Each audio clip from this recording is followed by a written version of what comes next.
Is hope absent in your life today? Or is the hope you have overshadowed by fears and failures? Maybe you haven't yet discovered what hope truly is. I want you to know you can live positive in a negative world. There is hope for a brighter tomorrow.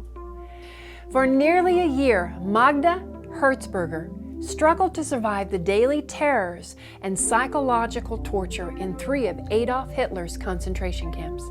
According to the Grand Canyon University interview, though forced to gather corpses, she resisted the draw of suicide and relied on God for the hope to outlive the Nazi death machine.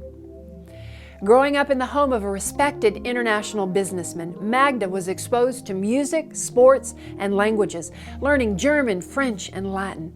She was cultivating her dream to go to medical school when the Nazis swept across Romania. She vividly recalls the day the Hungarian secret police knocked at the door and began collecting families at gunpoint. As her family was being trucked away, her father arrived home and willingly joined them. She remembers her father's warm tears falling on her head as they were being transported to Auschwitz-Birkenau. She can still hear the dreadful cries and hopeless whispers of strangers packed into train cars without food or even a toilet for the terrifying journey. Magda said, "Regardless of what I experienced in those camps and all those terrible things, I'm still a loving and forgiving person." I would ask, how can it be possible to remain a loving and forgiving person after being kidnapped, tormented, imprisoned, and forced to watch mass murder?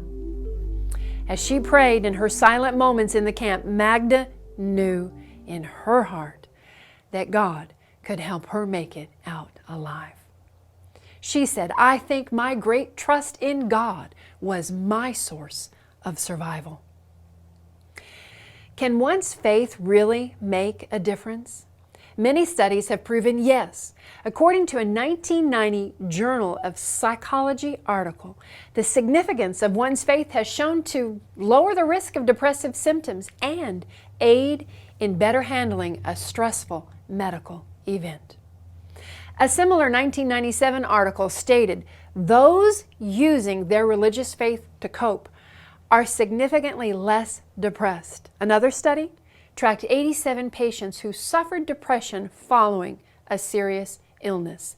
Those with a deep internalized faith recovered faster from the depression even when their physical condition wasn't improving. Much like Magda, the great King David in the book of Psalms had lost everything. He said, "To thee, O God, have I cried from the ends of the earth. When my heart was in anguish, you have exalted me. For you have been my hope, a tower of strength against the face of the enemy." What is hope? I've heard it said, keep hope alive, or as long as there is life, there is hope. But in the negative world we live in, consider this. Do you see a half glass of water as half empty or half full? The pessimist often sees hopelessness or even an empty glass. An optimist views the same glass but sees it half full. Both the optimist and the pessimist observe the same thing, but the question remains, what do they see? What is hope? Hope is the picture of the future or the thing desired. The dictionary says it is a wish or a desire accompanied by confident expectation of its fulfillment. Robert H. Schuller said, "Let your hopes, not your hurts, shape your future." For Magda, her hope in God, her confidence that He would help her stay strong through the storm, gave her strength for her journey. I want to encourage someone who is listening to me today. Do not allow anyone or anything to steal your hope. Magda Hertzberger went on to fulfill her dream of becoming a doctor And today, at age 88, she is still sharing her story of hope in the midst of tragedy.